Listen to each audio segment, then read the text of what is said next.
மதுரை மாவட்டத்தில் எதிர்வரும் ஆண்டில் 200 கோடி ரூபாய் அளவிற்கு கல்விக் கடன் வழங்க நடவடிக்கை எடுக்கப்பட்டு வருவதாக மார்க்சிஸ்ட் கம்யூனிஸ்ட் நாடாளுமன்ற உறுப்பினர் சு வெங்கடேசன் தெரிவித்துள்ளார். இது தொடர்பாக மதுரையில் அவர் பேசியதை தற்போது சூப்பர் பிட்ஸ் பகுதியில் பார்க்கலாம். 168.28 கோடி கல்வி கடன் வழங்கப்பட்டிருக்கிறது. மதுரை மாவட்டத்தில் 168.28 crores. இது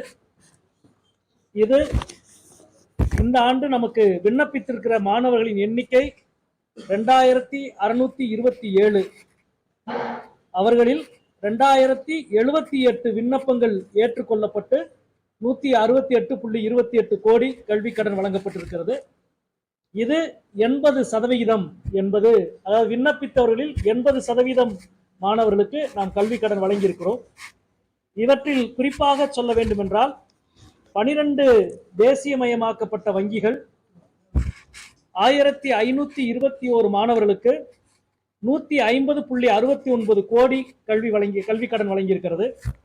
அதே போல 21 தனியார் வங்கிகள் 557 மாணவர்களுக்கு 17.59 கோடி கல்வி கடன் வழங்கியிருக்கிறது. கல்வி கடன் விண்ணப்பிக்கிறவர்களுக்கு தகுதியானவர்களுக்கு வழங்க வேண்டும் என்ற பொது விதிமுறை தான். நாம சில டார்கெட் அச்சீவ் பண்ணோம். போன முறை நாம 150 கோடி என்று திட்டமிட்டோம். 127 கோடி வந்தது.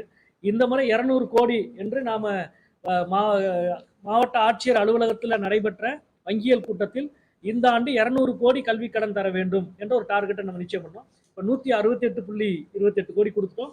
நிச்சயம் இந்த ஆண்டு 200 கோடின்றதை நம்ம கொடுத்தோம்.